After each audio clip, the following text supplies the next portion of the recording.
This is Boxing with Chris Mannix. Oh, somebody punch him in the face. Keith, you were ringside for Benavidez versus Plant in Las Vegas.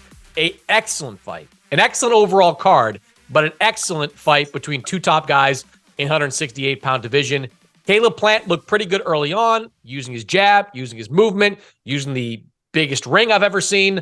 But Benavidez eventually tracked him down and punished him in the second half of the fight, securing for him what was a wide decision win. So give me your impressions on what you saw between Benavidez and Plant.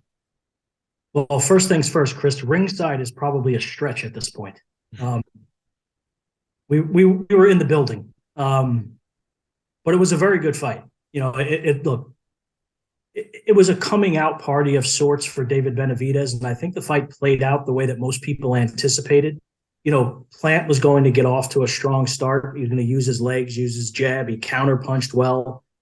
He was very effective in the first 5 rounds. In fact, Tim Cheatham, who's a judge who tends to favor boxers, had him up 5-0 going into the 6th round. It was closer on the other 2 cards, but Plant was very effective in those first 5 rounds. But as I think most people expected, Chris, I'm sure you did as well, Benavidez's pressure just wore him down. You know, he's a great body puncher. He throws a lot of punches. He never stops coming forward. He's got a great chin, and he just wore Caleb Plant out. And I think that's what a lot of people anticipated happening. I thought he would stop him in, you know, the 10th, 11th, 12th rounds, and that didn't happen. But otherwise, the fight pretty much unfolded as I anticipated it. And I've been wrong a million times too. But in this case, you know, I think it pretty much played out the way most people saw it playing out. So it was a great win for David Benavidez. It was a really good event too, Chris, in that the announced attendance was 13,800 and something. They called it a sellout. I don't even want to get into that. The building holds 16,500 or so. You sell 16,500 tickets. It's a sellout. It's not a sellout just because you put that. If you put 8 tickets on sale and you sell 8 tickets, you can't call it a sellout. But that's, I don't know. I don't want to rain on what was a good event, but they did a very good gate. They did between $3 and $4 million in ticket sales, which is a very healthy number, considering that Benavidez had not been in an event of this magnitude. I think it speaks to how people are responding to him. And you know, again, the undercard was solid. I mean, you know, the undercard was full of pretty good, evenly matched fights on paper, I should say, and 2 of them certainly played out that way. So the event overall was good, and it was, again, I believe, in a way, a coming out party for David Benavidez. Yeah, you use the phrase "went as expected," and I would agree with that, because it felt like that fight early on was going to be one that at the very least Caleb Plant had a lot of success in, because he is a pretty sharp boxer. He has a decent jab. And because of the size of that ring, 22 by 22, he had a lot of real estate to work with. So it was set up for Caleb Plant to do well in the early stages of that fight. The question was, when would Benavidez be able to track him down, and how much damage could he do over the final X number of rounds of the fight? It really was maybe the 6th round where he started to wear down Caleb Plant and take control of that fight, force Plant to do an awful lot of holding, just a lot of holding in the second half of that fight. But eventually was able to land, you know, just a lot of power punches. I forget what the numbers were over the final 6 rounds, but it was like 170 to 45 or something like that in terms of punches landed in the final 6 rounds of the fight. So it was dominated by David Benavidez. I did think it was going to go to a decision too. I don't know if you predicted that going in, but I thought that I thought it would go to a decision because I saw you bragging about your betting. Well, I've had some good runs here, Keith. Just to be clear, I mean, I had Mercito Hesta by decision a couple of weeks ago. Bam, hit on that one. I had David Benavidez. That was ballsy. I'll give you that. Yes, much. I also took Jose Ramirez plus 200 by knockout against Richard Comey. That was another one there too. So you're talking to a guy on a heater here right now, just to be clear about that. So, but my point was, the reason I picked Benavidez by decision was because he has a lot of knockouts, but the knockouts have come against, like, you know, B and C level guys. Like, who's the best guy he knocked out? Anthony Durrell, and he stopped him on a cut. Like, he's got some Romer Angulo. Like, he's got some some lower level guys. I thought Caleb Plant would do enough to survive to the end of the fight. Got an assist, though, from Kenny Bayless.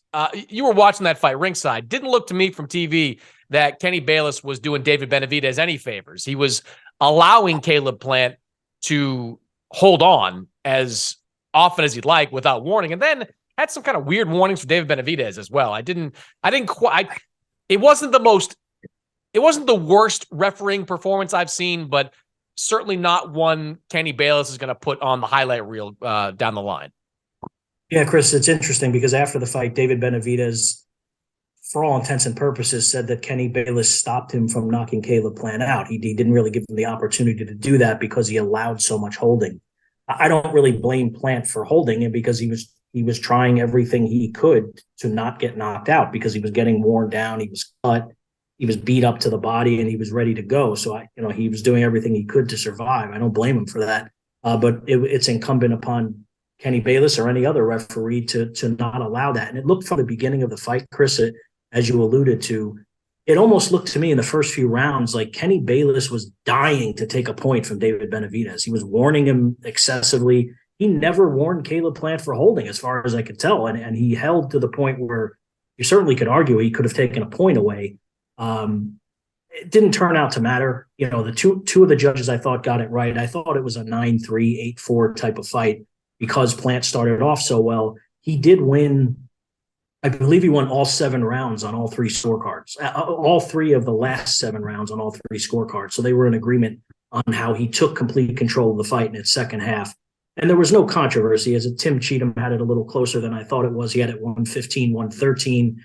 Again, he tends to favor movers and boxers, and that was reflective on his scorecard. But the other 2 got it right. Dave Moretti had it 116, 112, and Steve Weisfeld had it 117, 111. And I thought that's really the way the fight played out. Yeah, I agree with that. Now, the question is, did David Benavidez do enough to get the attention of Canelo Alvarez? That's the fight he wants. That's the most marketable fight in the 168-pound division. That's probably the most marketable fight for Canelo Alvarez, period, at this point. A Bivol rematch has a layer of intrigue to it, maybe more so if Bivol drops down to 168 for that fight. But Benavidez is a big-time puncher, a big-time talker, and has just proven that he can be a big-time ticket seller, or at least live gate when it comes to bringing in money. So I guess that's the question that we'll have to consider over the next month and a half until Canelo gets in the ring with John Ryder. Did David Benavidez, in your mind, do enough to make Canelo think that maybe I should fight Benavidez next and put off this Bivol rematch that he's been talking about over the last few weeks? Or on the flip side, did David Benavidez do enough where Canelo says, I don't want to fight that guy? And I'm not saying Canelo Alvarez is not afraid of anyone. He's fought, he's moved up to light heavyweight and all that. But from a business standpoint, there are other options. There are other things that he can do. And certainly fighting Bivol again is one of those things. And from a personal perspective, you wouldn't blame him for wanting to get his get back, so to speak. I mean, he wants that rematch, whether it's a good idea or not, because a lot of people think that he could fight Dimitri Bivol 10 times and he'll lose 10 times. But he's going to want that as a competitor. He's going to want that fight. Now, I don't see him having all that much trouble with John Ryder on May 6th, but assuming he beats John Ryder, I think he's going to pursue the Bivol rematch, whether it's a good idea or not. And that's probably the way it's going to unfold. And then Benavidez will have to fight someone in between and then see what happens from there. But the question is maybe more so, Chris, is who does Benavidez fight in between? Yeah. Because the fight on the PBC side that's being discussed internally, at least, is him fighting David Morrell. And that's not an easy fight. That's a fight that David Benavidez, frankly, could lose. So does he, and I'm not saying he's afraid to fight Morrell. These guys will all fight each other. I get that. But from a business standpoint, would he take that type of risk while waiting out Canelo Alvarez? Because that's really the only fight in the PBC universe that makes a whole lot of sense at 168 pounds. I don't see Jamal Charlo moving up to 168 to fight Benavidez anytime soon. And of course, he talks about it. He all he does is talk about it when you put a camera in front of him. He says, I'm ready to take on Benavidez. And if you're Benavidez, that's a fight you'd take in a heartbeat, because right now you're a better fighter than Jamal Charlo. Yeah, Chris, you know how it is. A lot of guys say a lot of promoters say a lot of things that they don't mean. Fighters say a lot of things that they don't mean. I don't envision Jamal Charlo moving up to 168 pounds to fight David Benavidez anytime soon. I'm not saying it would never happen. It's just not going to happen within the time frame that David Benavidez needs it to happen because Charlo hasn't fought in almost 2 years. Clearly is going to get in there against a 60-pounder that he'll beat before he would even consider something like that. And that doesn't work within David Benavidez's schedule. He needs to fight later this year. Morrell is probably the guy that he would fight. That's a very good fight. It's not commercially as big of a fight as Plant because Plant is more well-known. He fought Canelo. They had this heated rivalry over the last few years. But Morrell probably would be a tougher fight for Benavidez than Plant was. Yeah, I would agree with that. As far as Canelo goes, I got to give Sergio Mora some credit. I'm loath to do that because, he'll listen to this and pat himself on the back on Twitter. But, look, not to say Benavidez can't beat Canelo, but it's a totally different fight with Canelo because Benavidez showed no fear of Caleb Plant's right hand in that fight. He's going to be wary of Canelo's. Canelo has power and he has speed, and 168 is his weight class. That's where he's at his best right now. If I'm Canelo, maybe I say, look, I'll take the Benavidez fight. I'll make a lot of money off it. And maybe we let Bivol go off and hopefully make a unification fight against Artur Beterbiev. That's a fight I'd favor Bivol in. But even if he won, he'd take some damage in that fight. There'd be some wear and tear from that fight. He'd take something maybe off his fastball a little bit as a result of that fight. And then maybe Canelo goes and fights Bivol in May of 2024. I just think from a business perspective, that makes the most sense. Canelo-Benavidez is white hot right now. That is the biggest fight marketability-wise that you can make. If he could just put his pride to the side and say, I'll get to Bivol eventually, that might even be a bigger fight in 2024 if Bivol all of a sudden is the undisputed champion at light heavyweight. I hear what you're saying, Chris, and that makes some sense, but I think there's a lot of risk involved on both sides in that case. You know what I mean? Like, if Bivol goes and fights Beterbiev, he certainly could lose. If Canelo goes and fights Benavidez, he certainly could lose. What if they both lost? Then no one really cares about them fighting each other again. I mean, it's a fight. Yeah, he's still Canelo Alvarez, but what would you make? Let me ask you this: after watching Benavidez and how you watched Canelo so many times, like how big a favorite would you make Canelo in that fight? He'd be the favorite, of course, but not a big one. Maybe 2-1, 3-1, maybe 2-1, because Benavidez is a lot bigger than him. He's younger. He's not a one-punch knock. He's obviously the type of guy who wears you out with volume, but he is a hard puncher and he's a brutal body puncher. He's shown physical guy, yeah, a very physical, rough guy. So you'd have to favor Canelo, but he'd be a slight favorite, I think. And it's a very interesting fight, Chris. I'm with you in that's what I would like to see next. I'm just looking at it from a practical standpoint. I just don't think it's going to be next for either guy because of the reasons I mentioned before. It also would depend on if Canelo could get Bivol to come down to 168 pounds, because if he's, that would be an advantage for Canelo because, he'd be drained somewhat, even though Bivol has repeatedly said that he could make 168 pounds. I would assume not be the same fighter at 168, a weight at which he hasn't fought, as he is at 175 pounds. So that would be an advantage for Canelo if he were able to entice him to do that next. I don't see why Bivol, why that fight wouldn't happen next. I don't know who Bivol is going to fight in between, or if he's going to fight in between.